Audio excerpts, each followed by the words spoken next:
Hey everybody, it is week 10, and well, it's not quite week 10, and I am making your video with sun shining on my face. That's a new one for you folks. In fact, there's no overhead light on me, which is crazy. Anyway, I'm recording in advance because I am about to go traveling to AWP in Boston. That's Associated Writing Programs in Boston conference. And so I will be traveling a bit, and then I know one of your fellow students is traveling and asked if I might be able to get the assignments posted a little earlier, so that worked out for everybody.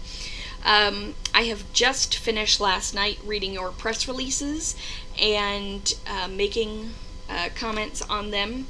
10 of you did a pretty good job, and you just have to tweak a couple things, and 10 of you wrote things that were not press releases.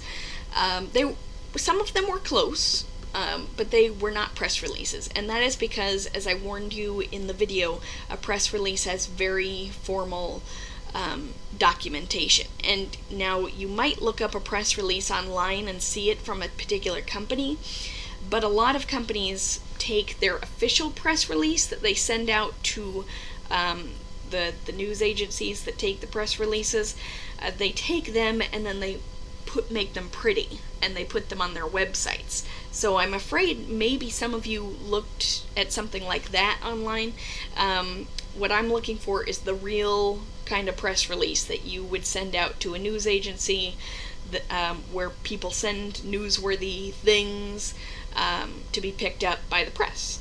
That's the idea of a press release, and it should be something newsworthy, which I practice saying with a straight face, because not everything that I looked at last night was newsworthy, because in some cases it was just about, hey, here's an interesting organization you might not know about. That is not newsworthy. That is perhaps informational, possibly interesting, but it is not newsworthy. Newsworthy is, this just happened, or this is going to happen. It catches your attention. And a press release, just to be clear, is pretty much an article.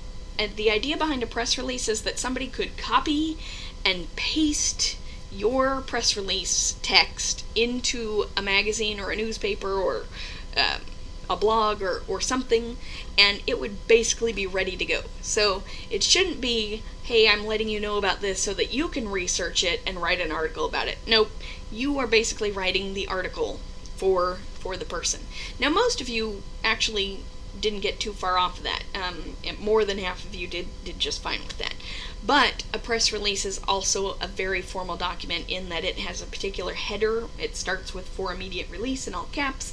It has a date and a city requirement for the way the first line starts.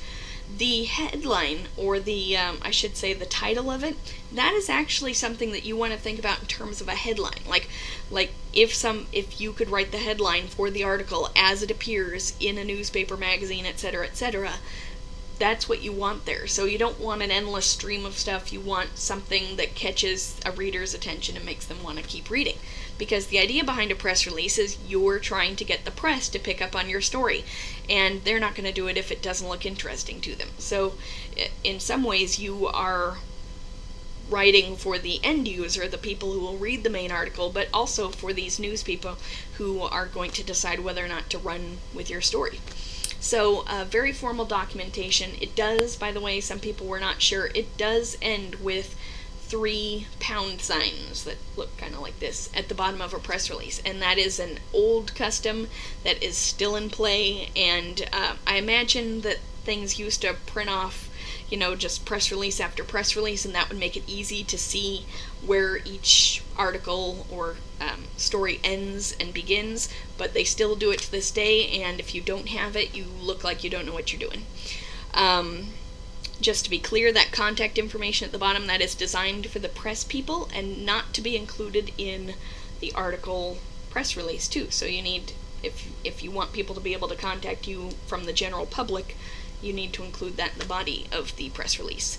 Some of you, again, about half of you got most of that, but you didn't get all of it. So I'm going to go forward in order to come back.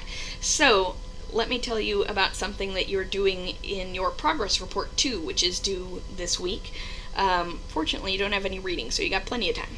Progress report 2, you are going to be including in there, among some other things, I want you to either provide me with a link to your ePortfolio or confirm to me that you've given me access. And just to be clear, I am going to make sure that I have access sometime during the couple weeks after that. But I am not going to open anything. I'm not going to check any documents. I've got better things to do. Like, for example, I'm going to install this on my car. I don't think you can see that. Oh, there. Yep, going to install that on my car. So I don't have time to be reading your documents. I will be looking just to make sure that you have access, and that is in your progress report. The progress report, by the way, the instructions for it are under a Safe Assign assignment, under assignments on the left one, that way on the Blackboard, and so you can find all the details of the content for the progress report there, and you should be able to submit it using either Chrome, or if that doesn't work, Firefox. If that doesn't work, Internet Explorer, Safari, or just email it to me. But you should provide me access to your ePortfolio, and you should indicate that in the progress report, or provide me with a link. So, here's how it connects back. Your ePortfolio, I am going to require 5 components, basically.